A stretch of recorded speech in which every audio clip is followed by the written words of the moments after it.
Κυρίες και κύριοι, φίλες και φίλοι, καλησπέρα. Απόψε είναι Τετάρτη, 4 Σεπτεμβρίου του 2024. Χθες εκ παραδρομής είπα για χθες Τετάρτη, σήμερα είναι Τετάρτη. Θα ήθελα καταρχάς, πριν μπούμε στα θέματά μας, να επανέλθω στο τεράστια σημασία ζήτημα που αφορά την παρουσία Έλληνα στρατιωτικού, γενικώς και επισήμου, δεν ξέρω αν πήγαν και επίσημοι, στην άθλια, επαναλαμβάνω, στην άθλια πρωτοβουλία της τουρκικής πρεσβείας να κάνει δεξίωση για την 30 Αυγούστου, που είναι η μέρα νίκης του τουρκικού στρατού. Αυτό έπρεπε να κάνει διάβημα η Ελλάδα. Μπορούσαν να κάνουν κάτι απολύτως εσωτερικά, να βγάλουν τα μάτια τους, δεν ξέρω, μέσα στην πρεσβεία, χωρίς προσκλήσεις και χωρίς παρουσία τρίτων. Έστω και σκεφτείτε, είναι ισοδύναμο με το να διοργανώσει η ελληνική πρεσβεία στην Άγκυρα μία δεξίωση για την γενοκτονία του 19η Μαΐου ή τη 14η Σεπτεμβρίου για τη γενοκτονία των Ελλήνων του Πόντου και της Μικράς Ασίας. Πόσες πιθανότητες υπήρχαν καταρχάς να τη διοργανώσουμε, να βρούμε θράσος απίθμενο να τη διοργανώσουμε, και δεύτερον να καλέσουμε και τους Τούρκους να έρθουν. Και αν το κάναμε, που δεν επρόκειτο να γίνει αυτό, διότι θα τρώγαμε το διάβημα που θα έκλεινε την πρεσβεία οι Τούρκοι, πόσες πιθανότητες δίνεται να ερχόταν Τούρκος αξιωματικός και αξιωματούχος στην εκδήλωση και να υποβάλει τα σέβη του? Αυτό είναι ένα τεράστιο σκάνδαλο, το ξαναλέω. Κάθε διπλωματική αντιπροσωπεία κάνει μία δεξίωση το χρόνο. Οι Αμερικανοί κάνουν πότε, στις 4 Ιουλίου, οι 14 κάνουν οι Γάλλοι, δεν ξέρω, μόνο την ημέρα της εθνικής εορτής. Τέλος. Δεν υπάρχουν άλλα κόλπα ιδιαίτερα προσβλητικά για τη χώρα που σε φιλοξενεί. Τι κόλπα είναι αυτά?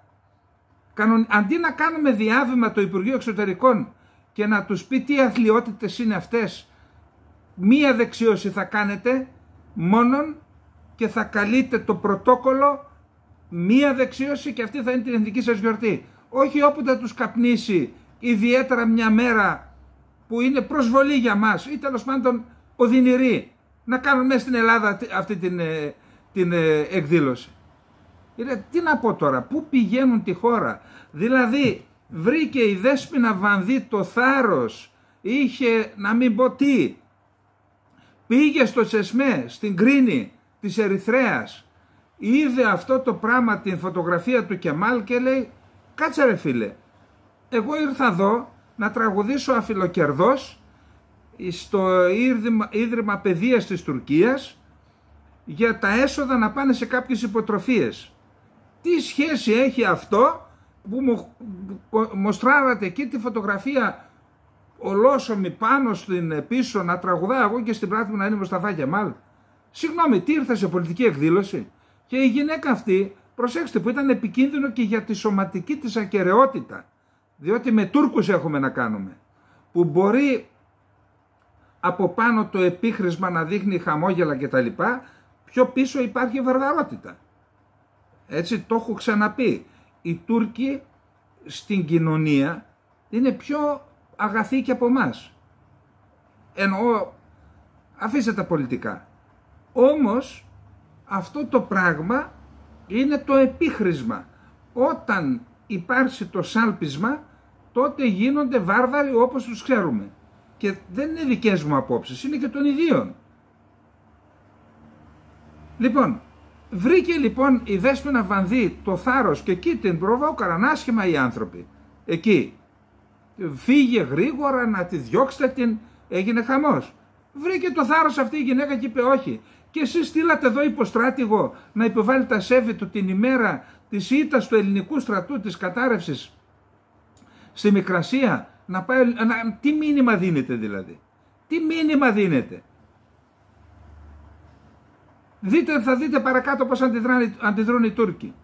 Πώς αντιδρούν όταν τους λες την αλήθεια για αυτά που έκαναν στην Κύπρο. Την ίδια μέρα που εμείς δηλώνουμε υποταγή, την ίδια μέρα να δείτε μετά τι κάνουν οι Τούρκοι.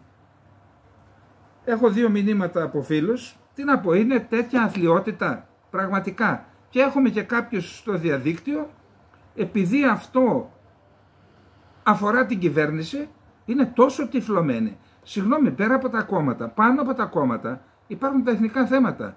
Ορισμένοι ζουν μόνο με τα κόμματα. Τι παλαβομάρα είναι αυτή? Τι είναι τα κόμματα, νομίζετε? Τα έχετε γνωρίσει? Έχετε γνωρίσει τι είναι τα κόμματα? Ότι σας χρησιμοποιούν για να κάνουν τις λαμογές τους.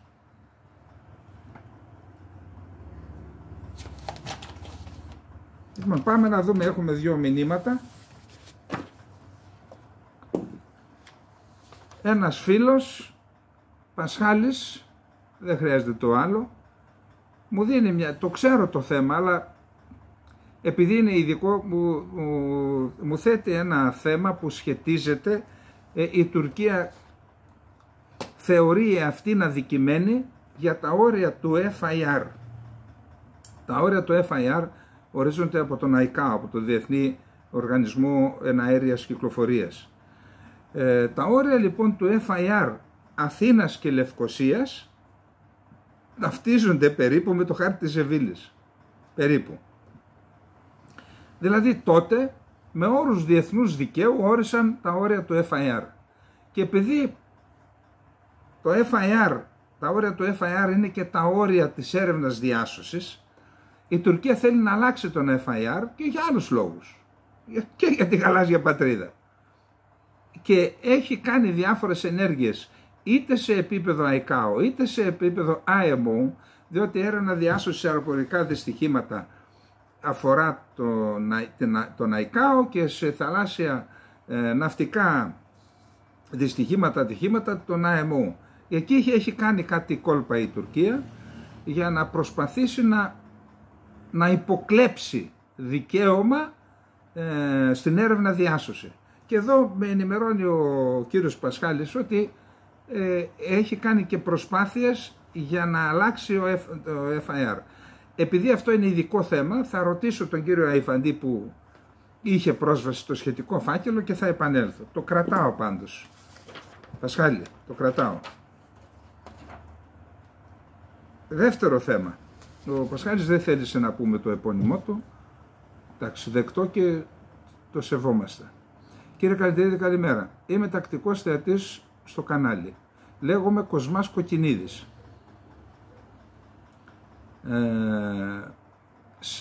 Σε πρόσφατη εκπομπή σας αναφερθήκατε στις τουρκικές θερμάστρες Κουμτέλ και σωστά προτείνατε να μην αγοράζουμε τουρκικά προϊόντα.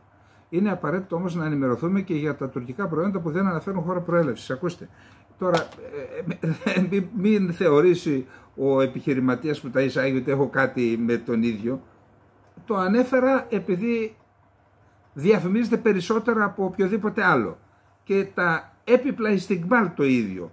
Και αυτά ανήκαν σε έναν επιχειρηματία ο οποίος κατηγορήθηκε ότι ήταν του Γκιουλέν, του τα πήρε το κράτος, τώρα είναι τουρκο-ισλαμικό φασιστικό κράτος. Ο εισαγωγέας τώρα μπορεί να είναι ένας αθώος άνθρωπος, επιχειρηματίας που να μην βλέπει τις άλλες πτυχές. Εμείς όμως είμαστε υποχρεωμένοι να τις πούμε. Δεν κατηγορούμε τον εισαγωγέα. Ο κάθε επιχειρηματίας έχει το δικαίωμα να κάνει τις επιλογές του και κρίνεται. Εντάξει. Τώρα, λέει λοιπόν εδώ ο κύριος Κοκκινίδης, είναι εξακριβωμένο ότι η εταιρεία Pizza Fan χρησιμοποιεί πολτό ντομάτας από την Τουρκία. Παρακαλώ να το αναφέρετε με το όνομά μου σε επενδυτική σας εκπομπή. Μακάρι ο δημοσιογραφικός κλάδος να δραστηριοποιηθεί έτσι ώστε να ενημερωθούμε και για άλλα τουρκικά προϊόντα που πολλούνται, χωρίς να αναφέρετε ότι η χώρα προέλευσης είναι η Τουρκία. Τώρα να σας πω κάτι. Υπάρχει μία εταιρεία που πουλούσε εδώ θαλασσινά, η οποία αγοράστηκε από την Dardanel. Η Dardanel είναι τουρκική. Αυτά λοιπόν, η εταιρεία λέγεται Καλιμάνης. Παραδοσιακή. Αυτά χρειάζεται να έχεις κράτος. Εγώ δεν λέω θα λειτουργούμε ασφαλώς με όρους ελεύθερης αγοράς, αλλά υπάρχουν ορισμένες εταιρείες που είναι και εμβληματικές. Για παράδειγμα, η Μεταξάτο δεν έπρεπε να πουληθεί, ούτε η Παπαστράτος. Αυτά έπρεπε να μείνουν σε ελληνικά. Ήταν κάποτε η αιχμή του δώρατος της Ελλάδας στο εξωτερικό. Έχουν ιδιαίτερο συμβολισμό. Και ο Καλιμάνης, η μεγαλύτερη ίσως ήταν στην Ελλάδα. Τώρα το πήραν οι Τούρκοι. Και τι κάνουν? Κλέβουν το δικό μας ενάλιο πλούτο, τα αλλιεύματα, τα πηγαίνουν στην Τουρκία ή και στην Ελλάδα, δεν ξέρω, τα καταψύχουν, μας τα πουλάνε στα τέτοια και τα χρήματα πηγαίνουν στον τουρκικό σουφινισμό. Τι να πω τώρα, τι να πω. Λοιπόν, αυτά με τον κύριο Κοκκινίδη. Είπαμε εμείς, επειδή δεν είμαστε και τις οικονομολόγοι, θα μου πεις τι άλλο είσαι. Εντάξει, τα στρατιωτικά ή τα διεθνή, τέλος πάντων, έχουμε από το 1990 ασχολούμαι σε επαγγελματική βάση και εκεί έχουμε μια εμπειρία. Εντάξει, δεν το παίζουμε τίποτα. Αλλά τα οικονομικά δεν τα ξέρουμε. Γι' αυτό θα δανειστούμε τις τελευταίες μέρες. Έχει γίνει, έχω δει πολλά δημοσιεύματα ότι είμαστε τελευταίοι στην Ευρώπη όσον αφορά την αγοραστική δύναμη, μόνο πάνω από την Βουλγαρία. Και σε κάνα 2 χρόνια μας περάσει και η Βουλγαρία. Βγήκαν ο αρμόδιος υπουργός, ο Χατζηδάκης νομίζω, αλλά και οι διάφορα τα εξαπτέρυγα που βρίσκονται στον τύπο και είπαν διάφορα ότι ξέρω εγώ. Η κυρία Νικόλη Λιβαδάρη λοιπόν από την ναυτεμπορική, την έντυπη ναυτεμπορική, μας λέει την άποψή της. Εγώ θεωρώ ότι καλό είναι να την ακούσουμε, γιατί επικαλείται μόνον επίσημα στοιχεία της Eurostat. Κατά την κυβέρνηση, οι αμοιβές και τα εισοδήματα στην Ελλάδα αυξάνονται ως επιτοπλίστων γρηγορότερα από την Ευρώπη. Μπορεί να είναι αλήθεια αυτό. Αλήθεια είναι. Το 10 καθαρό διαθέσιμο εισόδημα της χώρας μας έχει αυξηθεί για όλους τους τύπους νοικοκυριών με εργαζόμενα μέλη, άρα ο ισχυρισμός ότι το βιωτικό επίπεδο στην Ελλάδα είναι στην πρώτη τελευταία θέση της Ευρωπαϊκής Ένωσης απέχει κατά πολύ από την πραγματικότητα. Αυτή είναι η άποψη της κυβέρνησης. Κατά τη Eurostat όμως, το διαθέσιμο εισόδημα στη χώρα μας, με βάση την κατακεφαλήν αγοραστική δύναμη, υστερεί του ευρωπαϊκού μέσου όρου κατά 33 ποσοστιαίες μονάδες. Είτε βρίσκεται στο 67% με όρους σύγκλησης. Το επίπεδο αυτό αποτελεί τη δεύτερη χειρότερη επίδοση στην Ευρωπαϊκή Ένωση μετά τη Βουλγαρία. Αυτό είναι η Eurostat. Στην Ελλάδα επίσης, κατά την τελευταία έρευνα της Eurostat για τους στόχους βιώσιμης ανάπτυξης στην Ευρωπαϊκή Ένωση, από το 2019 έως σήμερα, προσέξτε εδώ στοιχεία, έχουμε διαρκές άνοιγμα της ψαλίδας στο διαθέσιμο εισόδημα μεταξύ πλουσίων και φτωχών, ήτι έχουμε σταθερή διεύρυνση των κοινωνικών ανισοτήτων. Δηλαδή, οι πλούσιοι περνάνε πιο καλά από το 19 μέχρι σήμερα και οι φτωχοί χειρότερα από το 19. Στις υπόλοιπες ευρωπαϊκές χώρες, το ίδιο χρονικό διάστημα, η πορεία είναι ακριβώς αντίθετη. Το χάσμα μεταξύ πλουσίων και φτωχών, αντί να διευρύνεται, κλείνει. Αυτή είναι πολιτική λοιπόν. Το επιτελικό κράτος που επικαλείται ο κ. Μητσοτάκης, αυτό έπρεπε να βλέπει. Πώς θα κλείσει η ψαλίδα, όχι πώς θα ανοίξει, εκτός και αν είναι αυτός ο πραγματικό του στόχος, ο ανομολόγητος. Πάμε λοιπόν. Έχουμε ακόμη ορισμένους από τους υψηλότερους δείκτες φτώχειας στην Ευρωπαϊκή Ένωση. Στοιχεία της Eurostat, έτσι. Το 26,3% του πληθυσμού βιώνει κίνδυνο φτώχειας ή κοινωνικού αποκλεισμού στην Ελλάδα, έναντι 21,6% μέσου όρου της Ευρωπαϊκής Ένωσης. Σε κίνδυνο φτώχειας βρίσκεται και το 10,6% του εργατικού δυναμικού, έναντι 8,2% της Ευρωπαϊκής Ένωσης, 100%. Επιπλέον έχουμε και το απόλυτο ευρωπαϊκό ρεκόρ σε κόστος στέγασης, καθώς το 26,7% των πολιτών πληρώνει πάνω από 40% του εισοδήματός του για να στεγαστεί. Το αντίστοιχο μέσο ποσοστό στην Ευρωπαϊκή Ένωση είναι μόλις 8,7%. 4,5 φορές, σχεδόν 5 φορές πάνω είμαστε εμείς σε κόστος στέγασης. Το πρώτο ερώτημα είναι αν η κυβέρνηση θέλει να βλέπει το ποτήρι μισογεμάτο και η Eurostat έχει λόγος να το βλέπει σχεδόν άδειο. Το δεύτερο ερώτημα είναι αν η αλήθεια, όπως την εισπράττει βιωματικά η κοινωνία, μπορεί να οριοποιηθεί σε συσκευασία επιμέρους δικτών για να παράγει πολιτικό αποτέλεσμα. Δηλαδή μας παρουσιάζουν ένα δείκτη άσχετο και λένε να, έχει αύξηση του εισοδήματος. Μα δεν λέμε αυτό. Λέμε ποια είναι η αγοραστική δύναμη. Την απάντηση ίσως τη δίνει ένας εντελώς διαφορετικός δείκτης. Ο δείκτης κοινωνικής απαισιοδοξίας που μέτρησε στην τελευταία της έρευνα η εταιρεία MRB. Το 63% των ερωτηθέντων στην έρευνα εκτιμά ότι τα πράγματα στη χώρα πάνε πολύ ή αρκετά άσχημα. Το ποσοστό αυτό είναι το υψηλότερο σχεδόν του τελευταίου χρόνου και αν μη τι άλλο δείχνει μια κοινωνία χαμηλού ηθικού και ακόμα πιο χαμηλών προσδοκιών. Ακούστε, καθίστε, επειδή το συζήτησα το θέμα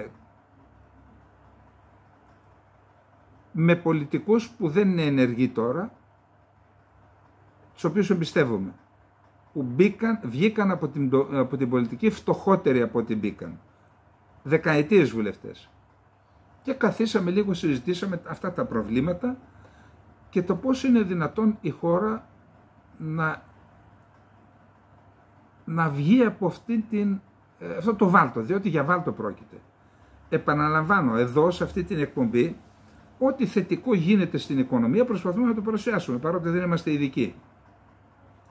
Και είναι γεγονός ότι σε ορισμένους τομείς γίνανε πράγματα και τα παρουσιάσαμε. Αλλά εδώ η γενική κατάσταση είναι αυτή. Και όταν καθίσαμε κάτω να βάλαμε το πολιτικό προσωπικό ασχέτως κομμάτων και είδαμε ότι υπάρχει ένα πρόβλημα. Και ποιο είναι το πρόβλημα, πού καταλήξαμε? Ότι όπως λειτουργεί το πολιτικό σύστημα, δηλαδή τα κόμματα που λειτουργούν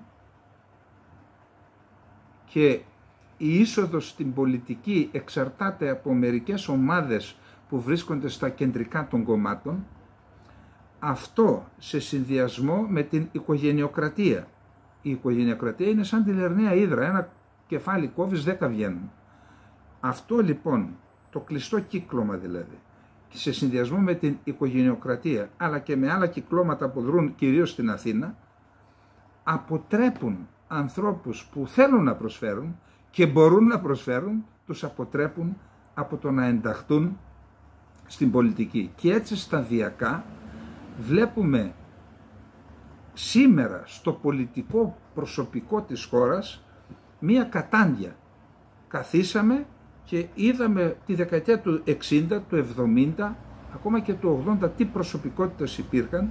Δεν λέω ότι τα έκαναν όλα καλά, αλλά ως προσωπικότητες και τι προσωπικότητες υπάρχουν σήμερα.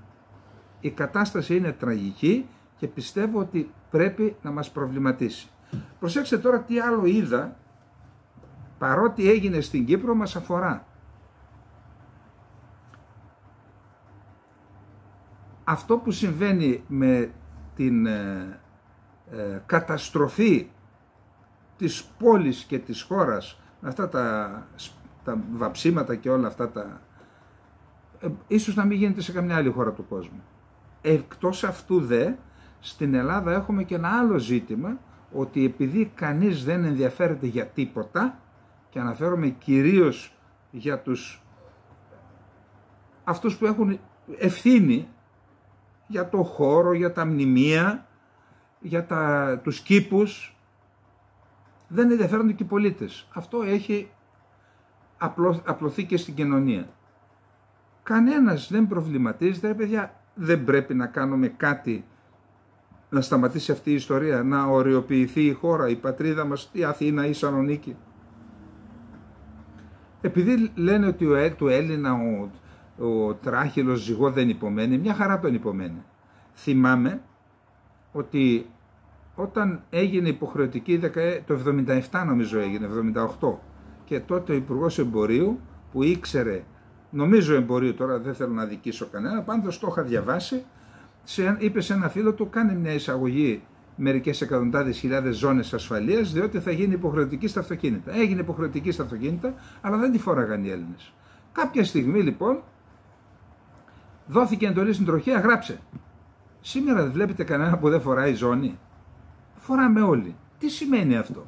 Όταν το κράτος θέλει να επιβάλλει τον νόμο, μια χαρά υπακούν οι Έλληνες. Μια χαρά. Κοιτάξτε εδώ τι έγινε στην Κύπρο. Εγώ το διάβασα και δεν το πίστευα. Υπόθεση πρόκλησης κακόβουλης ζημιάς σε σχολική μονάδα στη Λευκοσία διερευνά η αστυνομία. Τα ξημερώματα σήμερα 2 πρόσωπα εντοπίστηκαν από μέλη της αστυνομίας να εξέρχονται από το σχολείο και οδηγήθηκαν σε αστυνομικό σταθμό για διευκόλυνση των ανακρίσεων. Σήμερα γύρω στις 2:45 το πρωί λήφθηκε πληροφορία ότι εντός σχολικής μονάδας στη Λευκοσία βρίσκονταν 2 πρόσωπα με κουκούλες. Μέλη της αστυνομίας μετέβησαν επί τόπου, όπου εντόπισαν τα 2 πρόσωπα να εξέρχονται του περιφραγμένου χώρου του σχολείου. Τα πιο πάνω πρόσωπα ανακόπηκαν από τους αστυνομικούς για έλεγχο. Όπως διαπιστώθηκε, πρόκειται για έναν 17χρονο και έναν 18χρονο και οι 2 κάτοικοι Λευκοσίας, οι οποίοι είχαν στην κατοχή τους 3 δοχεία με μπογιά, ρολά μπογιατίσματος και 3 12 αυγά. Τα αυγά τι να τα κάνουν, ρε παιδιά, μήπως ξέρω εγώ. Από έρευνα που διενεργήθηκε εντός του σχολείου, εντοπίστηκε ζημιά σε τοίχου κτηρίου, όπου αναγράφηκαν συνθήματα με μπογιά. Οι 2 νεαροί οδηγήθηκαν στο σταθμό κτλ. Προσέξτε, πήγαν να γράψουν. Κάποιος μου έγραψε, λέει, στην Πάφο δεν υπάρχει γραμμένος ούτε ένας τοίχος. Συγγνώμη ρε παιδιά, Έλληνες είναι και εκεί, Έλληνες είναι και εδώ. Γιατί εκεί δεν υπάρχει ούτε μια γραμμή σε τοίχο? Γιατί εδώ η αστυνομία, κάποιος τους ειδοποίησε, πολίτης, σου λέει γιατί να καταστρέφεται η δημόσια περιουσία, αλλά και η ιδιωτική. Κάποιος έχει ένα σπίτι, το έχει, έχουμε και εδώ ένα σύλλογο, το βάφουμε, μια χαρά και περνάνε απ' έξω και τον βανδαλίζουν. Γιατί λοιπόν εκεί βρέθηκε ο άνθρωπος, ειδοποίησε την αστυνομία και η αστυνομία τους άρπαξε και εδώ υπάρχει κανένα σχέδιο σε κανέναν? Ή οι δήμαρχοι έρχονται και κάθονται στις θέσεις του δημάρχου για να κάνουν άλλα? Διότι ως γνωστόν, από ό,τι μου λένε τώρα, επειδή μιλάω για αυτά, το μεγαλύτερο θερμοκήπιο σκανδάλων και διαφθοράς είναι η τοπική αυτοδιοίκηση. Λοιπόν, αυτή η ιστορία πρέπει να τελειώσει κάποια στιγμή και αυτός είναι ο λόγος που το αναφέρουμε. Οι Τούρκοι λοιπόν, πάμε στην Κύπρο, που έρχονται εδώ στην Ελλάδα και μας προσβάλλουν με αυτόν τον τρόπο τον ανίκιο και το βάναυσο και το βάρβαρο, να κάνουν γιορτή της νίκης μέσα στην Ελλάδα.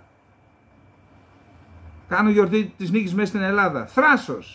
Θράσος που τους το έδωσαν κάποιοι εδώ. Να σας πω κάτι. Έπρεπε να κληθεί ο πρέσβης στο Υπουργείο Εξωτερικών, να τον αρπάξουν από τα αυτή πολιτικά εννοώ και να πούμε τι κάνεις εδώ, τι είναι εδώ? Εδώ βρίσκεσαι σε αυτή τη χώρα και έχεις υποχρέωση να τη σέβεσαι. Να σέβεσαι την ιστορία της, την νομιμότητά της. Τι κόλπα είναι αυτά?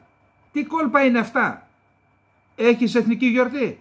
Κάνε δεξίωση. Τι κόλπα είναι αυτά και μας στέλνεις και προσκλήσεις? Και αντί αυτού στέλνουμε με την πολιτική τους φάξη με πασάμου να γιάσω. Κοιτάξτε αυτοί οι ίδιοι τι κάνουν τώρα. Προσέξτε, οι ίδιοι είναι. Έχει πάρει τεράστιες διαστάσεις το θέμα της τηλεοπτικής σειράς Φαμαγούστα που θα τη δείξει στο Netflix. Λέει λοιπόν ο Τατάρ, αυτός ο ψευδοπρόεδρος κάτω, αυτή η σειρά δεν είναι τίποτα άλλο από διαστρέβλωση των γεγονότων. Το Netflix παίζει καθοριστικό ρόλο σε αυτή την επιχείρηση. Η υπόθεση είναι σοβαρή. Στόχος τους είναι να φέρουν σε δύσκολη θέση την Τουρκία. Στόχος τους είναι να παρουσιάσουν την Τουρκία ως κατακτητή. Γιατί τι είναι με 40.000 στρατό εκεί? Ενεργούν με ένα σενάριο που δεν έχει καμία σχέση με τα ιστορικά γεγονότα και τα παρουσιάζει με υπερβολικό τρόπο. Το Netflix είναι ένα εργαλείο σε αυτή τη δουλειά. Αυτή η πλατφόρμα που παρακολουθείται σε πολλές χώρες θα πρέπει να ρίξει μια άλλη ματιά σε αυτή τη δουλειά.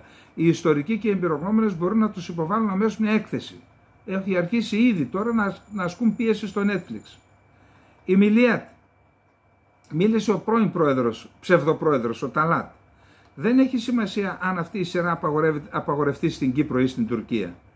Η ελληνοκυπριακή πλευρά κάνει τη δική της προπαγάνδα στις δικές της παραγωγές, αλλά εμείς γνωρίζουμε την αλήθεια.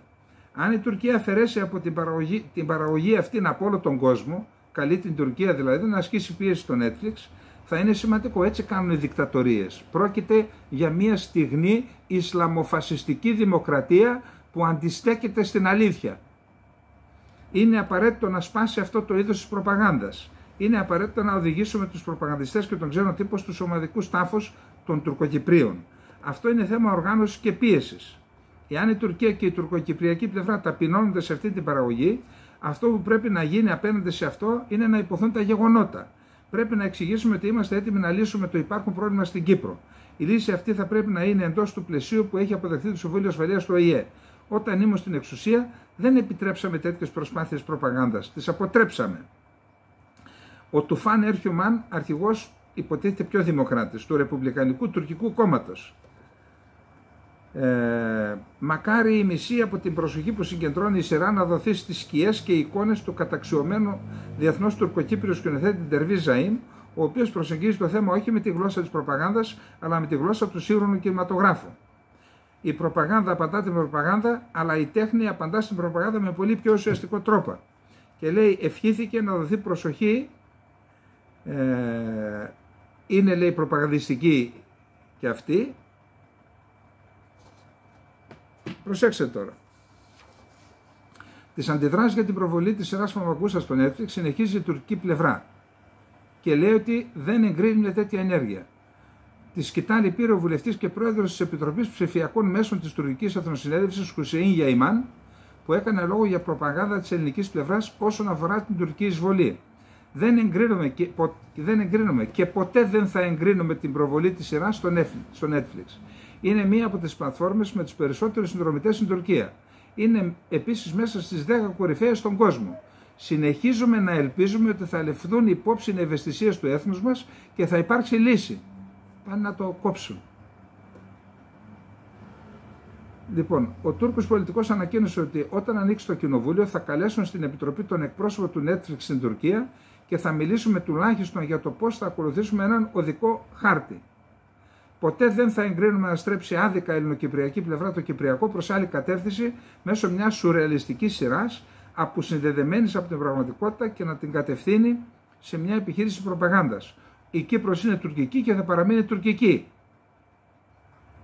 Κάλεσε την τουρκική βιομηχανία τηλεοπτικών σειρών και ταινιών να εξηγήσει την υπόθεση της Κύπρου στον κόσμο, στην Ευρώπη και την ελληνοκυπριακή πλευρά, σημειώνοντας ότι έχει την κρατική υποστήριξη.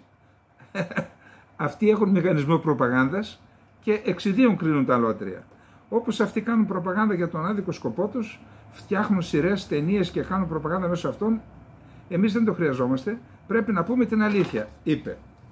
Και τώρα, αυτά λέει το μαύρο φασιστικό τουρκικό κράτος και παρακράτος και στην Τουρκία και στα κατεχόμενα. Η δημοσιογράφος Τουρκάλα από την Τραπεζούντα, η Ουζάι Μπουλούτ, μίλησε στο Φιλελεύθερο στην Κύπρο για αυτό το θέμα. Κοιτάξτε λοιπόν τι λέει.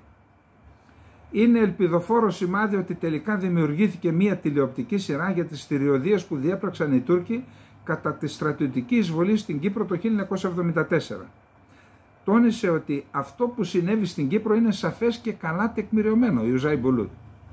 Ο τουρκικός στρατός εισέβαλε παράνομα στο βόρειο τμήμα της Κυπριακής Δημοκρατίας το 1974, διαπράττοντας πολλά εγκλήματα όπως δολοφονίες, βασανιστήρια, βιασμούς και καταστροφή περιουσιών. Αυτά τα γεγονότα πρέπει να αποκαλυφθούν, οι Κύπροι δεν πρέπει να ξεχάσουν. Θα πρέπει επίσης να γνωστοποιηθεί στον κόσμο τι έκανε ο τουρκικός στρατός στους ανθρώπους αυτού του νησιού, αφού η παράνομη κατοχή συνεχίζεται ακόμη και σήμερα. Τα εγκλήματα όπως η καταπάτηση περιουσιών που ανήκουν σε Ελληνοκύπριους συνεχίζονται. Η Τουρκάνα δημοσιογράφος εξέφρασε την ελπίδα ότι η τηλεοπτική σειρά Φαμαγκούστα θα αναφέρει αυτά τα εγκλήματα με ακεραιότητα, χωρίς πολιτική ορθότητα ή αυτολογοκρισία. Η απελευθέρωση της κατεχόμενης περιοχής της Κύπρου και η επιστροφή των εκτοπισμένων Ελλήνων στις πατρογονικές τους εστίες εξαρτάται επίσης από αυτό, από τη διάδοση της αλήθειας. Η διάδοση της αλήθειας για τις θηριωδίες της Τουρκίας και την παράνομη κατοχή της Κύπρου θα οδηγήσει, ελπίζω, σε δικαιοσύνη για τα θύματα της παράνομης κατοχής. Ελπίζω η Φαμαγκούστα να είναι η πρώτη από άλλες σειρές που θα γίνουν για την τραγική ιστορία της Κύπρου, ώστε να μάθει ολόκληρος ο κόσμος για τις αδικίες της Τουρκίας και για τα εγκλήματα που διέπραξε η Τουρκία στην Κυπριακή Δημοκρατία. Κατέληξε δε λέγοντας ότι το παράνομο καθεστώς στο βόρειο τμήμα της Κύπρου είναι αντίθετο με αυτήν την τηλεοπτική σειρά, γιατί δεν θέλει ο κόσμος να μάθει για τα εγκλήματα που έχουν διαπράξει εκεί οι δυνάμεις κατοχής. Εδώ λοιπόν προσέξτε. Αυτά ποιος τα κάνει? Καταρχάς είναι η δύναμη της πολιτιστικής διπλωματίας. Αυτό είναι η πολιτιστική διπλωματία. Δηλαδή να παρουσιάσει στη διεθνή κοινότητα την ιστορική πραγματικότητα που διαστρέβλωσε το ναζιστικό καθεστώς της Άγκυρας, διαστρεβλώνει τα τελευταία 50 χρόνια. Αυτό είναι η δύναμη. Και τι μας λέει η Τουρκάνα δημοσιογράφος? Κάντε κι άλλα, διότι μπορεί να διευκολύνετε τη λύση. Και σας ερωτώ, το γεγονός ότι δεν έκαναν, όχι κι άλλα, δεν έκαναν τίποτα, ούτε αυτό, ούτε η κυβέρνηση στη Λευκοσία, ούτε στην Αθήνα. Τι δείχνει? Ότι δεν θέλουν να απελευθερωθεί το νησί. Δεν το θέλουν. Γι' αυτό δεν καταγγέλουν τα εγκλήματα πολέμου που συνεχίζονται και σήμερα, είτε η Τουρκία είτε η Ελλάδα, εγκύτρια δύναμη. Στο Διεθνές Δικαστήριο του ΟΗΕ, έγκλημα πολέμου είναι η δημογραφική αλλίωση. Γιατί δεν το κάνουν? Ανταυτού στέλνουν τον υποστράτηγο στην ημέρα της εισβολής του τουρκικού, της νίκης, της κατάρρευσης του μετώπου και της νίκης του τουρκικού στρατού εδώ, στην Αθήνα. Σαν δεν ντρέπονται. Δηλαδή σκεφτείτε να έκανε η ελληνική πρεσβεία μία δεξίωση στην Άγκυρα για την άλωση της Τριπολιτσάς ή για τη γενοκτονία των Ελλήνων του Πόντου. Τι θα γινόταν? Θα μας κλείναν την πρεσβεία. Και εμείς στείλαμε για αξιωματικούς εκεί. Ο ακαδημαϊκός αναλυτής θεμάτων γεωπολιτικής άμυνας και ασφάλειας Πέτρος Σαβίδης από την Κύπρο έγραψε ένα άρθρο για την τοποθέτηση του νέου υπαρχηγού της Εθνικής Φρουράς, του υποστρατήγου Νεόφυτου Παχουλίδη. Και τι μας αποκαλύπτει? Ότι είναι ίσως η μόνη φορά, με εξαίρεση την θητεία του Υπουργείου Άμυνας του στρατηγού του Φίβου Κλόκαρη, ο οποίος έκανε αξιοκρατικές κρίσεις και τοποθετήσεις τότε. Κατά τα άλλα, έβαζαν μόνον στη θέση του υπαρχηγού, έβαζαν αξιωματικούς που είχαν σχέση με κάποιο κόμμα. Ό,τι χειρότερο για μια κατεχόμενη χώρα. Και παράδειγμα ο Απελθόν, ο οποίος, θυμάστε, έπρεπε να τον έχει βουτήξει ο εισαγγελέας αυτόν. Τώρα λοιπόν έβαλαν τον Παχουλίδη, ο οποίος Παχουλίδης προέρχεται από τα τεθωρακισμένα, είχε μια λαμπρή παρουσία τα χρόνια της θητείας του στις ένοπλες δυνάμεις, παντού διακρίθηκε σε όλα τα σχολεία που φοιτησε, στην Κύπρο, στην Ελλάδα και στο εξωτερικό, άνθρωπος που δεν ενδιαφέρεται για τίποτα άλλο εκτός από την υπηρεσία και για το καλό της υπηρεσίας. Αυτός είναι ο στόχος του. Τον τοποθέτησε λοιπόν εκεί ο Χριστοδουλίδης, ήταν μια πολιτική απόφαση, όχι μόνο ο Χριστοδουλίδης και ο Μαρίνος ο Σιζόπουλος, και που είναι Επιτροπής Εξωτερικών και Άμυνας εκεί, και έτσι μπορούμε να πούμε ότι και με τον αρχηγό της Εθνικής Φρουράς, που είναι ένας άξιος στέλεχος των ενόπλων δυνάμεων, ο στρατηγός ο Τσικώστας, και ο Παχουλίδης ο υποστράτηγος, ότι θα κάνουν αυτό που πρέπει, ούτως ώστε να αυξηθεί η αποτρεπτική ισχύς της Εθνικής Φρουράς, με την αρρωγή της κυβέρνησης και με την εκπλήρωση της υπόσχεσης του Χριστοδουλίδη, που είπε ότι εγώ θα επαναφέρω τις αμυντικές δαπάνες στο 2%, θα φέρω τις αμυντικές δαπάνες στο 2%. Να δούμε. Λοιπόν, σήμερα παρακολούθησα και από την τηλεόραση την κοινή συνέντευξη τύπου Ερντογάν-Σίση. Ήρθε ο Σίση, τον υποδέχθηκε ο Ερντογάν στο αεροδρόμιο το Εσέν Μποά της Άγκυρας.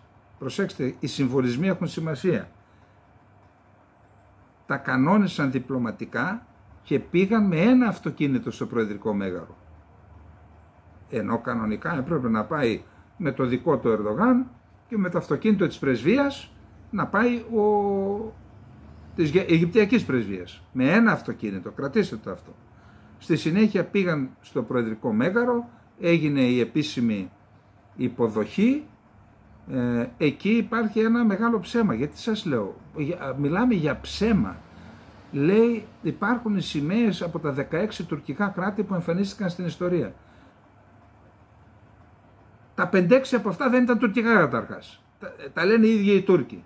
Μιλάμε για ψέμα και πια τουρκικά κράτη και πια ένα μεγάλο ψέμα. Θέλουν να παρουσιάσουν τους εαυτούς τους ως μια παγκόσμια δύναμη ιστορική, πολιτισμική, όταν η πρώτη γραφή που είχαν οι Σελτζούκοι ήταν ιρανική, δεν είχαν δική τους γραφή.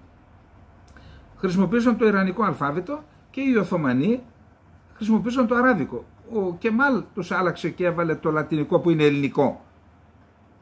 Νομίζω είναι από εδώ από την τέτοια της Χαλκίδας είναι το λατινικό αλφάβητο. Εντάξει, θέλουν να παρουσιάσουν λοιπόν τέλος πάντων ψέμα. Και μετά πήγαν στο Προεδρικό Μέγαρο, είδα την συνέντευξη τύπου, ενώ υπέγραψαν 17 μνημόνια συνεργασίας, τώρα δεν έχω χρόνο να σου πω ποια μνημόνια, θα το δημοσιεύσω όμως, υπέγραψαν 17 μνημόνια, έκανε δηλώσεις αρκετά μακροσκελής ο Ερντογάν και ήταν πολύ φιδωλός ο Σίση. Να δούμε λοιπόν τι είπε ο ένας και τι είπε ο άλλος, διότι αυτό μας ενδιαφέρει. Λοιπόν, σε κοινή συνέντευξη. Καταρχάς, ο Ερντογάν. Καταρχάς θα ήθελα να εκφράσω τη χαρά μου που φιλοξενώ τον πρόεδρο της Αιγύπτου, Αμπτέλ Φατάχ Αλ Σίση, στη χώρα μας. Για άλλη μια φορά παρουσία σας τον καλωσορίζω εκ μέρους μου και του έθνους μου. Ο κύριος πρόεδρος έδειξε μεγάλη καλοσύνη και μας καλωσόρισε και αυτός πολύ θερμά όταν επισκέφθηκα το Φεβρουάριο το Κάιρο. Η επίσκεψή μου στο Κάιρο ήταν μια νέα καμπή στη σχέση των δύο χωρών. Έκτοτε κρατήσαμε τον διάλογο και τη συνεργασία μας σε υψηλότερο επίπεδο. Ήμασταν πάντα σε στενή διαβούλευση για θέματα που αφορούν την περιοχή μας. Προχωράμε ακόμα περισσότερο την αναπτυσσόμενη συνεργασία μας σε κάθε τομέα με την επαναληπτική επίσκεψη του αγαπητού μου αδελφού. Εκεί που τον έβριζε, να σας θυμίσω ότι προπέρυσι στη Γενική Συνέλευση του ΟΗΕ στη Νέα Υόρκη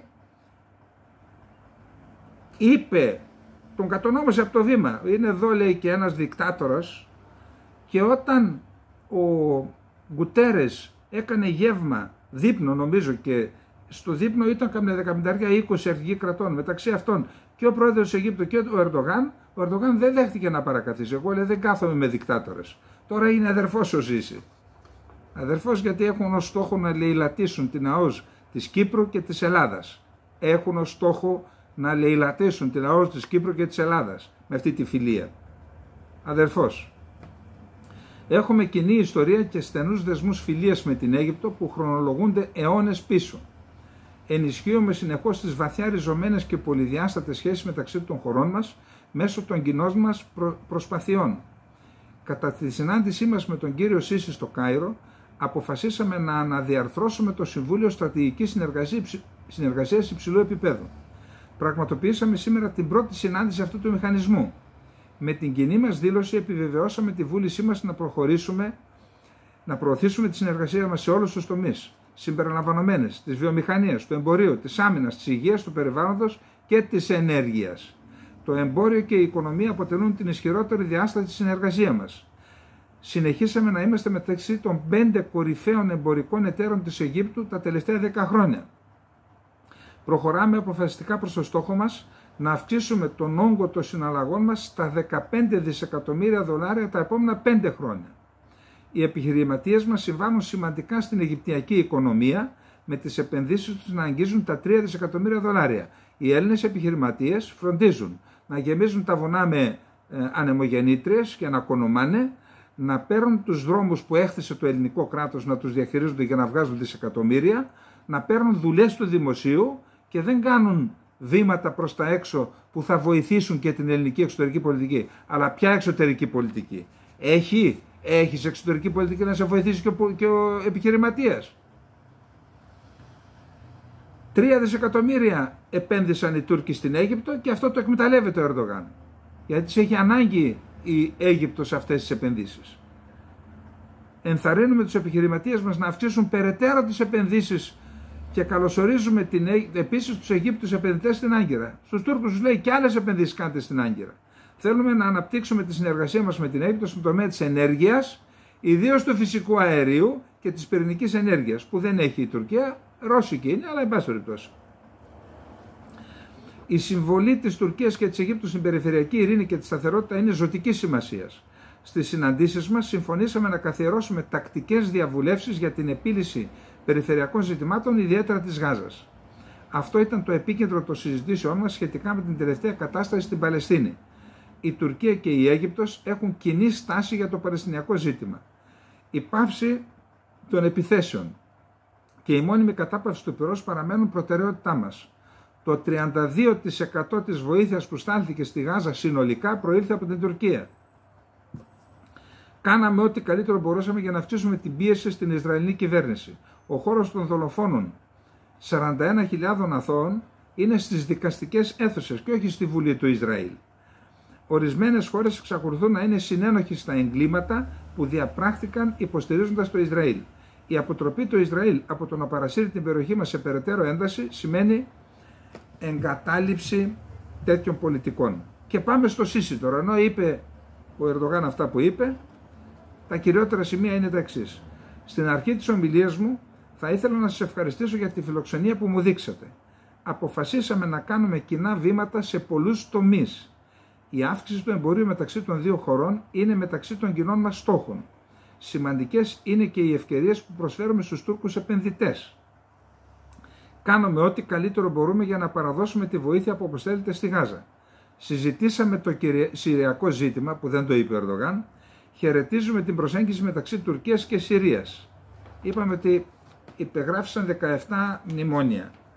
Να θυμίσω ότι όταν το 1988, τέτοιες μέρες ήταν, αρχές Σεπτεμβρίου, ο Τούρκος αρχηγός Γιες πήγε στην Αντιόχεια σε ένα φυλάκιο και απείλησε τον Χαφέζ Αλ-Άσαντ, τον πατέρα του Μπασάρ, ότι οι φιλοξενείς των Οζαλάν και εμείς θα εισβάλλουμε και θα φτάσουμε στην Δαμασκό. Μετά άρχισε να... Ήταν το πρώτο βήμα που πυροδότησε την κρίση που οδήγησε τον Άσαντ να απελάσει τον Οζαλάν και ήρθε εδώ και είχαμε την περιπέτεια. Τότε λοιπόν έκανε ταξίδι ο Μουμπάρακ στην Δαμασκό, έκανε διαμεσολάβηση και τώρα φαίνεται ότι κάποιο διαμεσολαβητικό ρόλο έχει αναλάβει ο Σίσι. Εγώ σημειώνω ότι ήταν φιδωλός, είπε για το εμπόριο και τις επενδύσεις, λέει ελάτε να σωθούμε γιατί έχει σοβαρό πρόβλημα οικονομίας η Αίγυπτος. Εν πάση περιπτώσει είναι μια σημαντική στιγμή για τις σχέσεις Τουρκίας-Αιγύπτου η επίσκεψη του Σίσι και θα δούμε και τις 17, ίσως αν έχουμε αύριο χρόνο, να δούμε και τις 17 συμφωνίες μνημόνια που υπέγραψαν. Υπάρχει ένα άρθρο που λέει ότι ο πόλεμος μεταξύ της ΜΙΤ και της Μοσάντ, βγαίνουν και άλλα στοιχεία για αυτόν τον Κωσοβάρο που πήγε και πλήρωνε πράκτορες της Μοσάντ που είναι στο πεδίο είτε στην Τουρκία είτε στη Συρία, και λέει ότι ένας από τις αποστολές που είχαν αυτοί ήταν να σηκώνουν ντρόν και να καταγράφουν ορισμένες περιοχές που τους υπεδείκνυε η Μοσάντ από τα κεντρικά, και λέει ότι έχουν συλλάβει δεκάδες υπόπτους ως συνεργαζόμενους με τη Μοσάντ. Οι περισσότεροι, λέει, είναι Τούρκοι πολίτες. Είναι που ορισμένοι μου λέγανε κάποτε ότι δεν προδίδει ο Τούρκος. Μια χαρά προδίδει, αρκεί να ξέρεις να το ξεκλειδώσεις το έργο. Λοιπόν, προσέξτε ένα νούμερο. Τον Ιούλιο ένας Τούρκος εισαγγελέας ανακοίνωσε σχέδια να ζητήσει ποινή φυλάκισης έως και 20 ετών για 57 υπόπτους που κατηγορούνται για κατασκοπία υπέρ της Μοσάντ. Άρα εκεί υπάρχει ένας πόλεμος, έτσι, δεν το συζητάμε. Το έγραψε το Bloomberg, είχαμε και τη δήλωση του Σελίχ, θα τη δούμε παρακάτω. Η Τουρκία θα γίνει μέλος στους BRICS ή δεν θα γίνει, γιατί υπάρχουν και ανησυχίες στο ΝΑΤΟ και στην Ευρωπαϊκή Ένωση. Καλά, τώρα ξυπνήσατε.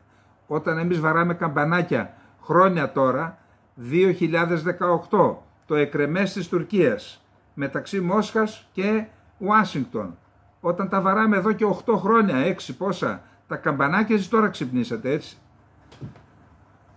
Η Τουρκία έχει υποβάλει λοιπόν αίτηση και θα κριθεί αυτή η αίτηση στο Καζάν, στη Σύνοδο Κορυφής που θα γίνει στη Μόσχα, όπου έχει κληθεί ο Ερντογάν και θα είναι παρόν. Πάντως και εκεί υπάρχουν ζητήματα, δεν μπορούμε να κάνουμε λέει δεκτές όλες τις αιτήσεις που έχουν υποβληθεί, είναι δεκάδες οι αιτήσεις, θα το δούμε παρακάτω. Πάντως κατά την άποψή μου έχει τεράστιο πολιτικο-διπλωματικό ενδιαφέρον αυτό που θα γίνει στο Καζάν. Δηλαδή η Ελλάδα έπρεπε να είναι παρούσα ως παρατηρητής για να δει εκεί κάτι γίνεται ένας καινούριος κόσμος. Ασχέτως εμείς αν λέμε είμαστε στη σωστή πλευρά της ιστορίας, πρέπει να ξέρουμε τι γίνεται, να είμαστε εκεί. Θα είχε τεράστιο ενδιαφέρον, επαναλαμβάνω. Όπως καταλαβαίνετε θα ήθελα να είμαι εκεί, να δω τι συμβαίνει και τι και πώς. Αλλά εντάξει, άλλα τα μάτια του λαού και άλλα της κουκουβάγιας είπαμε. Τώρα, η Ευρωπαϊκή Ένωση εκφράζει την ανησυχία της καθώς η Τουρκία μέρος του ΝΑΤΟ επιδιώκει να ενταχθεί στο μπλοκ των BRICS. Ακούστε, επειδή είπα κάτι χθες και στην Τουρκία υπάρχει, νομίζω ότι το έχω αναλύσει, τα 6 χρόνια που έμεινα εκεί έχω μιλήσει με χιλιάδες ανθρώπους. Είναι όλοι αντιεμπειριαλιστές, όλοι. Χωρίς να αντιλαμβάνονται ότι είναι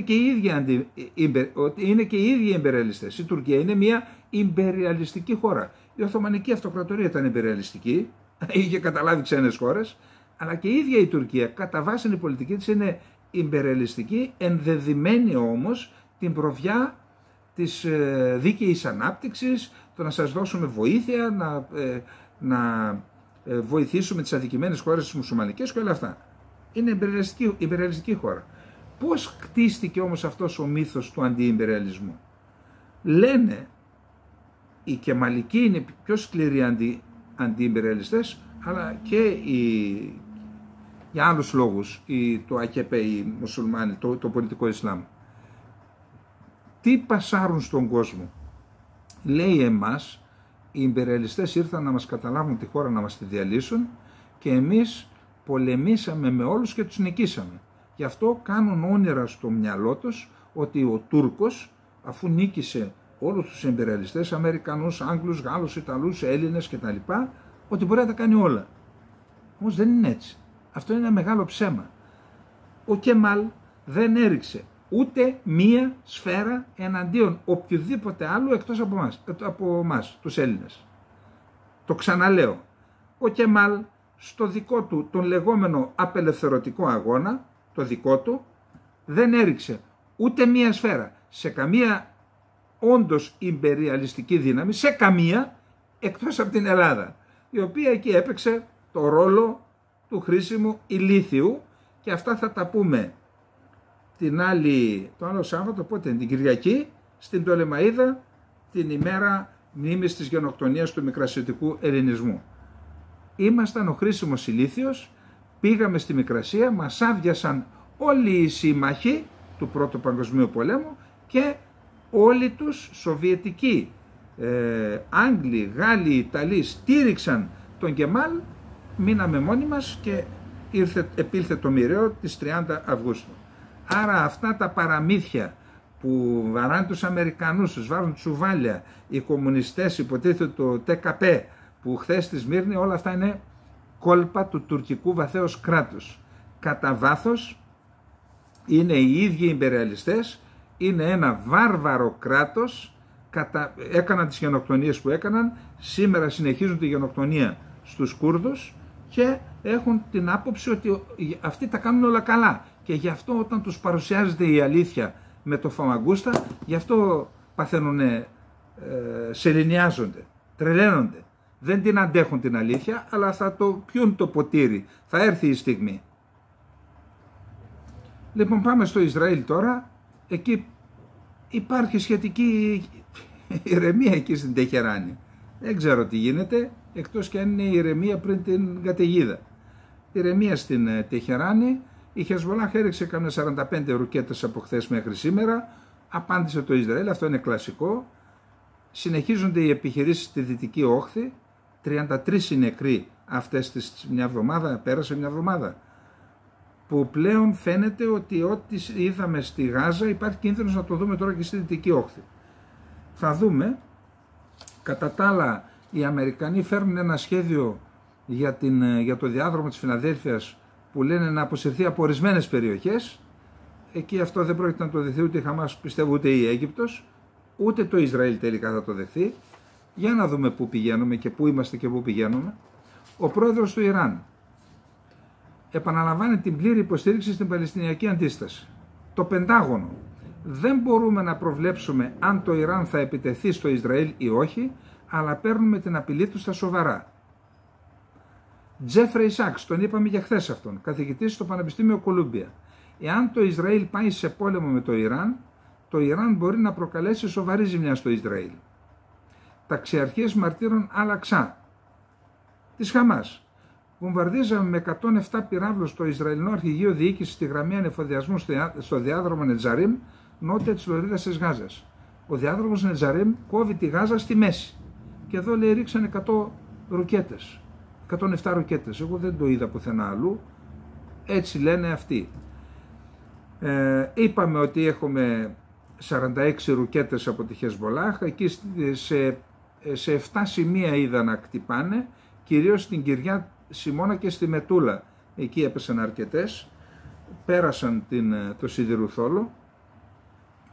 Από την πλευρά του το Ισραήλ έκανε και αεροπορικούς βομβαρδισμούς και με το πυροβολικό. Νέα πρόταση της Αμερικής για κατάπαυση του πυρός στη Γάζα.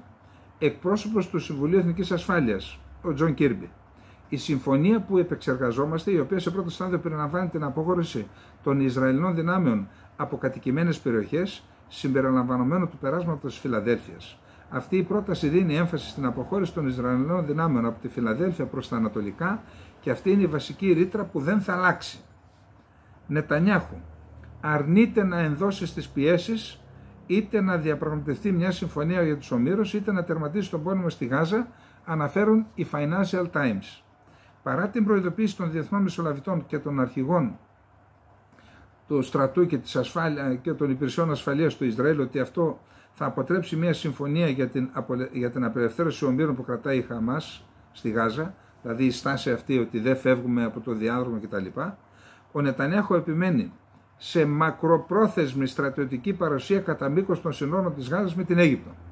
Αυτός ο διάδρομος είναι απαραίτητος για την ύπαρξή μας, είπε ο Νετανιάχου, ισχυριζόμενος ότι τα σύνορα αυτά ήταν μία αγωγός οξυγόνου που επέτρεπε στη Χαμάς να μεταφέρει όπλα στη Γάζα και τελικά να μετατραπεί σε τέρας από την Αίγυπτο. Είχαμε αντίδραση από την Αίγυπτο σε αυτό. Κανείς δεν είναι πιο αφοσιωμένος από μένα στην απελευθέρωση όλων των ομήρων, αλλά κανείς δεν θα με πείσει να κάνω αυτό που λέτε. Η Ορδανία, το Κατάρ και η Παλαιστινιακή Αρχή καταδίκασαν τις κατηγορίες του Νετανιάχου κατά της Αιγύπτου. Τα Υπουργεία Εξωτερικών της Ορδανίας, το Κατάρ και της Παλαιστίνης χθες το απόγευμα καταδίκασαν τη δήλωση του Ισραηλινού Πρωθυπουργού ότι η Χαμάς έφερνε λαθρέα όπλα από την Αίγυπτο. Ισραηλινό κανάλι 13. Μετά τη συμφωνία ανταλλαγής με τη Χαμάς, ο Ισραηλινός στρατός θα μπορεί να κινείται πιο εύκολα σε μέρη που δεν μπορούσε να επιχειρήσει πριν και θα επεκτείνει τις επιχειρήσεις του. Άρα, σαν να λένε οι στρατιωτικοί, υπόγραψε συμφωνία. Το Ισραηλινό δίκτυο 12. Ούτε η Χαμάς, ούτε η Ισραηλινή κυβέρνηση θα δεχθούν τη νέα πρόταση του Biden. Η εβραϊκή εφημερίδα Israel Today. Το Εθνικό Ινστιτούτο Ασφαλίσεων επιτέθηκε στο Σμότριτς, τον Υπουργό Οικονομικών, μετά την παρουσίαση του προϋπολογισμού του επόμενου έτους, το 2025, το οποίο υπολόγισε ότι το κόστος του πολέμου θα είναι περισσότερα από 68 δισεκατομμύρια δολάρια. Το Ισραηλινό δίκτυο 12. Προσέξτε εδώ τι λέει. Ο στρατός επιβεβαίωσε ότι είχαν εκδοθεί 4 έγγραφα απόρριτα προς την κυβέρνηση που προειδοποιούσαν για την επίθεση της 7ης Οκτωβρίου. Αλλά το γραφείο Νετανιάχου αρνήθηκε ότι πήρε αυτά τα έγγραφα και αρνήθηκε να δημοσιοποιηθούν αυτές οι απόρριτες αναφορές, παρότι οι αρμόδιες υπηρεσίες των Ισραηλινών ενόπλων δυνάμεων τα αποχαρακτήρισαν ότι δεν είναι απόρριτα. Ο πρόεδρος του Ισραήλ: θάβουμε τους στρατιώτες μας τον ένα μετά τον άλλον. Πολεμούμε σε πολλά μέτωπα και ζήσαμε τη μεγαλύτερη ήττα στην ιστορία του Ισραήλ και τη μεγαλύτερη αποτυχία ασφαλείας. Επειδή έχει φύγει ο χρόνος, το φόρουμ των οικογενειών των ομήρων κατηγορεί την Χαμάς ότι διεξάγει ψυχολογική τρομοκρατία με τη δημοσιοποίηση βίντεο των ομήρων που βρέθηκαν νεκροί. Παρουσιάζουν τελείως προπαγάνδα. Η κυβέρνηση των ΗΠΑ είπαμε ότι προσπαθεί να πείσει τα συμβαλόμενα μέρη να υπογράψουν συμφωνία. 33 νεκρούς στη Δυτική Όχθη. Το Παλαιστινιακό Υπουργείο Εξωτερικών ζητά διεθνή δράση για τη λύση των δύο κρατών, και διάβασα ένα καταπληκτικό άρθρο, σας προτείνω ανεπιφύλακτα να το διαβάσετε, του James Σταυρίδη, όχι επειδή είναι ελληνικής καταγωγής, γιατί υπάρχουν πολλές φορές τα άρθρα του δεν εξυπηρετούν τα εθνικά μας συμφέροντα. Αυτό δεν έχει σχέση με εμάς, έχει σχέση όμως, είναι κάποιες προτάσεις που κάνει στο Ισραήλ και λέει διπλωματικά μέτρα και στρατιωτικά μέτρα. Δύο υπάρχουν στα χέρια σας και τους λέει μην κάνετε πόλεμο με τη Χεσβολάχ, δεν σας συμφέρει, προτείνει υβριδικό πόλεμο κτλ. Διαβάστε τον, είναι καταπληκτικό άρθρο. Το διάβασα, το ρούβηξα λέξη-λέξη, το έχουμε δημοσιεύσει και στο Infognomo Πολιτικά του James Σταυρίδη. Καταπληκτικό άρθρο και πιστεύω ότι είναι χρήσιμο να το διαβάσουν στο Ισραήλ όσοι θέλουν την ειρήνη την ειρήνη στην περιοχή, και στη χώρα και στην περιοχή. Ηνωμένες Πολιτείες Αμερικής. Ο Λευκός Οίκος. Ανησυχούμε για την επίθεση στις αμερικανικές δυνάμεις στην Τουρκία. Τώρα ξυπνήσατε. Τι δουλειά είχε το αντιτορπιλικό σας να πάει στη Σμύρνη? Γιατί δεν πήγε στην Χίο? Στη Χίο, στη Ρόδο, στη Μυτιλήνη. Φοβάστε να μην σας κατηγορήσουν οι Τούρκοι ότι πηγαίνετε σε αποστατικοποιημένα νησιά? Συντάσσετε με τους Τούρκους και σας φοράνε τα τσουβάλια στο κεφάλι. Συνεχίστε το παιχνίδι. Σε νέα συνέντευξη ο Τραμπ είπε ότι θα ήθελε και θα έπρεπε να αναγκάσει το Πεντάγωνο να αποκαλύψει περισσότερα από όσα γνωρίζει για τα UFO. Τώρα τι σχέση έχει αυτό δεν ξέρω, αλλά επίσης ανακοίνωσε για άλλη μια φορά την ύπαρξη σχεδίου επίλυσης της σύγκρουσης στην Ουκρανία, αλλά αρνήθηκε να αποκαλύψει λεπτομέρειες. Είπε αν το αποκαλύψω είναι σαν να το καίω. Θα τον τελειώσω, λέει, τον πόλεμο. Ο Μάσκ, επειδή είπαμε χθες ότι στα σχέδια του Τραμπ είναι αν κερδίσει να κάνει μια ομάδα επιχειρηματιών να εξετάσουν τις κρατικές δαπάνες και να δει ποιες θα κόψουν. Και λέει ο Μάσκ, ανυπομονώ, υπάρχουν πολλές σπατάλες και περιττές δαπάνες στην κυβέρνηση από τις οποίες πρέπει να απαλλαγούμε.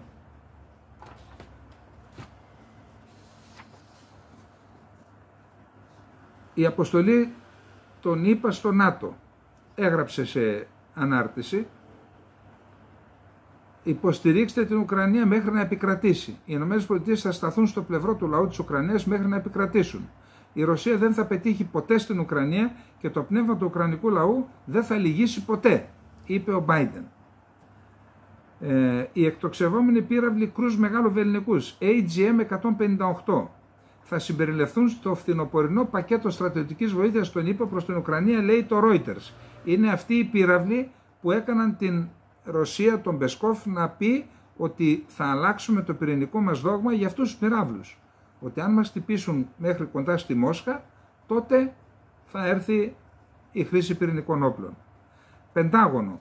Οι ΗΠΑ θεωρούν την Κριμαία ως ουκρανικό έδαφος, επομένως δεν επιβάλλουν κανέναν περιορισμό στη στόχευση της Ουκρανίας με αμερικανικά όπλα κατά των ρωσικών δυνάμεων στην Κριμαία. Η αμερικανική κυβέρνηση σκοπεύει να στείλει μια νέα παρτίδα στρατιωτικής βοήθειας στην Ουκρανία τις επόμενες εβδομάδες, ανέφερε ο Τζον Κίρμπι, συντονιστής για στρατηγικές επικοινωνίες στο Συμβούλιο Εθνικής Ασφάλειας του Λευκού Οίκου. Έχω τι ακριβώς είπε χθες ο Τραμπ για το σχέδιο. Αν κερδίσω, ως εκλεγμένος πρόεδρος θα φροντίσω να επιτευχθεί μια συμφωνία. Αυτό είναι σίγουρο. Έχω ένα πολύ συγκεκριμένο σχέδιο για να σταματήσω την Ουκρανία και τη Ρωσία. Και έχω κάποια ιδέα, μάλλον, όχι σχέδιο, αλλά μια ιδέα για την Κίνα. Αυτά είπε σε συνέντευξη που παραχώρησε στον Lex Friedman. Αρνήθηκε να γίνει πιο σαφής όσον αφορά τις λεπτομέρειες αυτών των υποθετικών σχεδίων του. Αν σας τις δώσω τις λεπτομέρειες, δεν θα μπορώ να τις χρησιμοποιήσω. Ας έχουμε, λέει, και ένα στοιχείο της έκπληξης.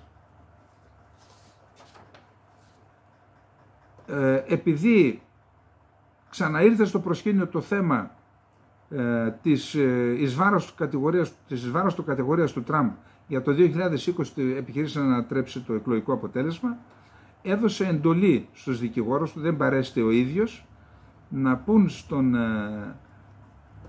να καταθέσουν στη δικαστή Τάνια Τσάτκαν να καταθέσει ότι δηλώνει αθώος. Πάντως το δικαστήριο θα γίνει πολύ μετά τις εκλογές, ίσως και μετά την τοποθέτηση στη θέση του νέου Προέδρου που θα εκλεγεί.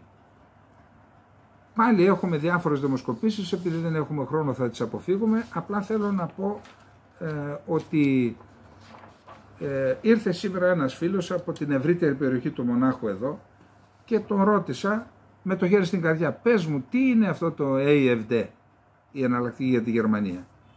Και μου είπε, με το χέρι στην καρδιά σου λέω ότι δεν είναι ακροδεξιοί οι Ναζί. Πώς δεν είναι, αφού χαιρετούσαν αυτούς, λέει, τους έχουν αποβάλει, τους διώξανε. Είναι οι άνθρωποι οι οποίοι ψήφιζαν μέχρι χθες είτε το S5, είτε τους πράσινους, είτε πιο πολύ CDU, που τώρα βλέπουν να χάνουν πράγματα, μεταξύ αυτών και τη δουλειά τους, και κατευθύνονται. Και μου είπε, δεν είναι μόνο αυτή η AfD, είναι και η Σάρα, η Βάκενχατ, πώς τη λένε, η οποία έκανε ένα θαύμα, πήρε 16%, έφυγε προπέρυσι από το ΚΚΕ, από το Γερμανικό Κομμουνιστικό Κόμμα, και πήρε 16%. Όλοι αυτοί οι άνθρωποι δεν είναι τρελοί.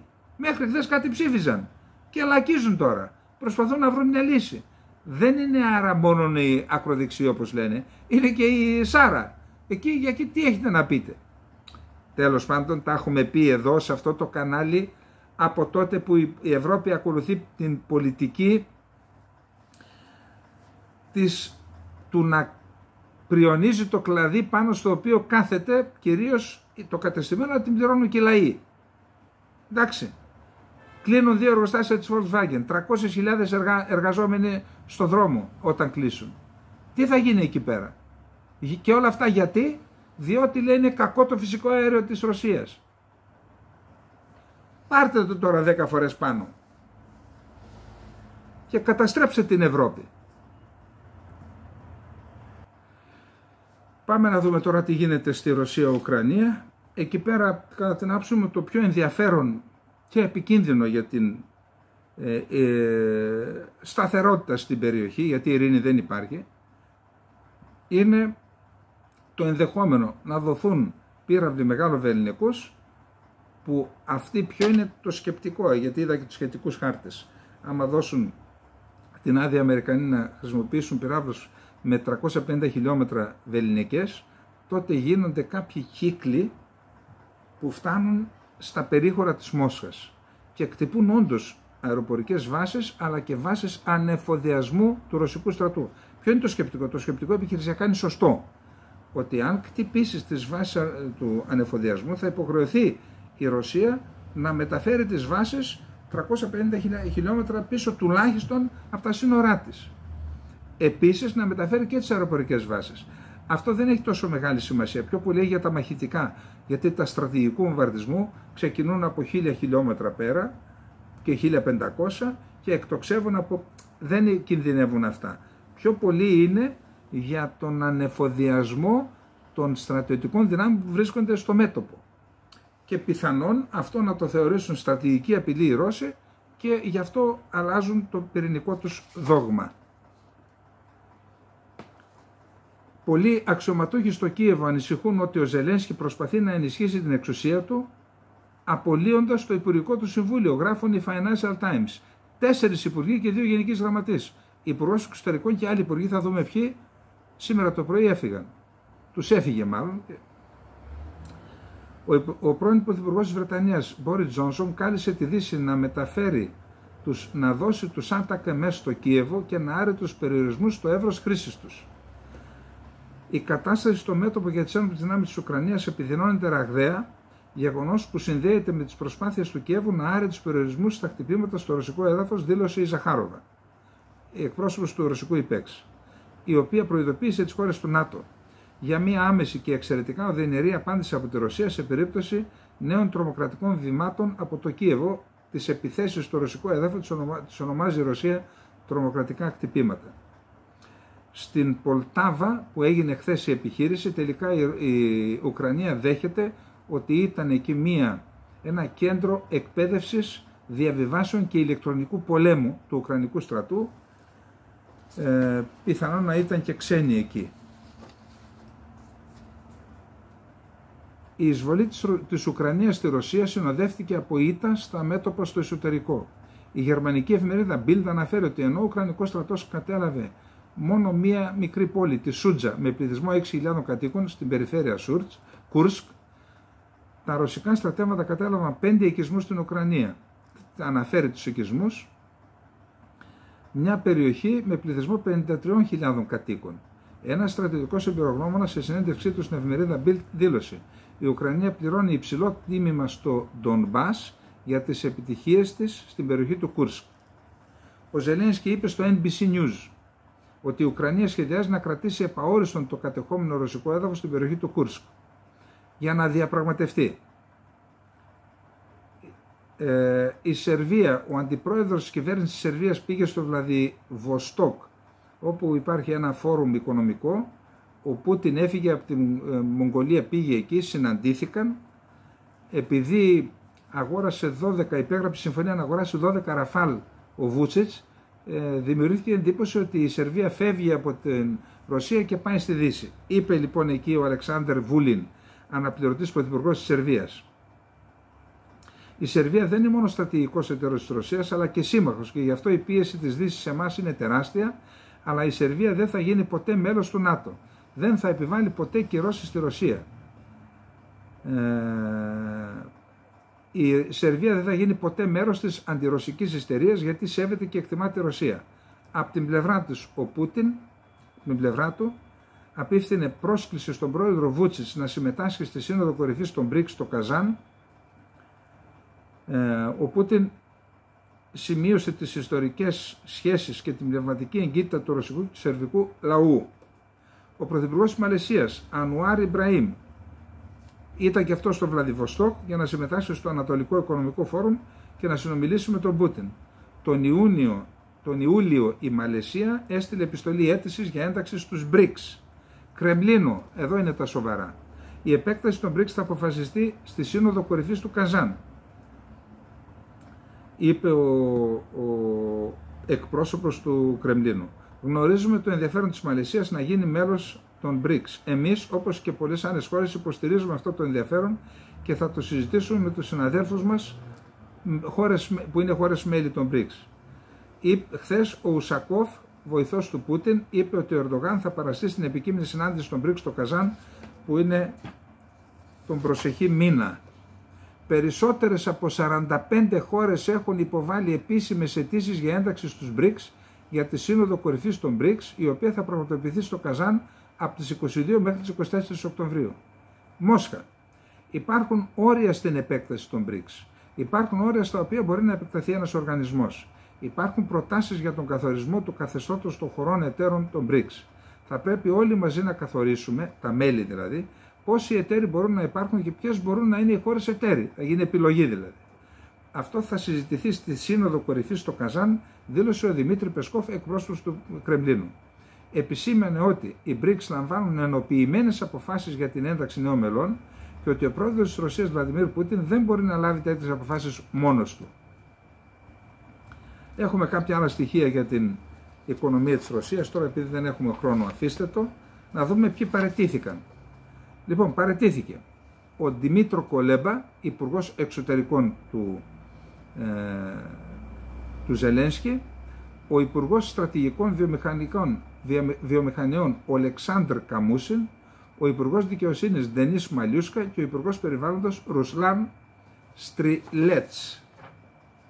Για την παραίτηση Κουλέμπα η Ζαχάροβα έριξε το δηλητήριό της με τη φράση «Το φθινόπωρο τα φύλλα πέφτουν και τα κλαδιά μένουν γυμνά». Ποιητικό, έτσι. Πιθανόν η παραίτηση να οφείλεται και σε σκάνδαλο διαφθοράς που πλήττει την κυβέρνηση Ζελένσκι. Είχαμε κτύπημα εκτός από την Πολτάβα και στο Κίεβο αλλά και στο Λβίβ. Το Λβίβ είναι μια πόλη πολωνική, είναι τώρα στην Ουκρανική επικράτεια, είχε 7 νεκρούς, οι περισσότεροι άμαχοι.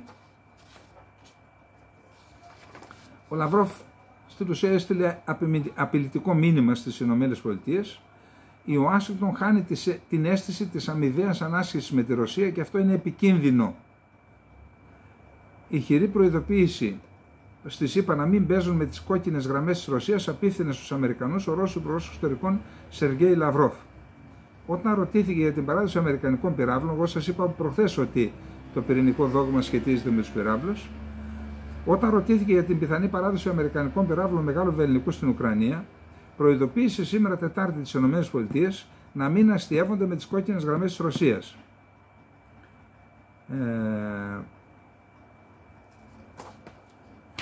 Αλλαγή πυρηνικού δόγματος όπως είπαμε. Προσέξτε.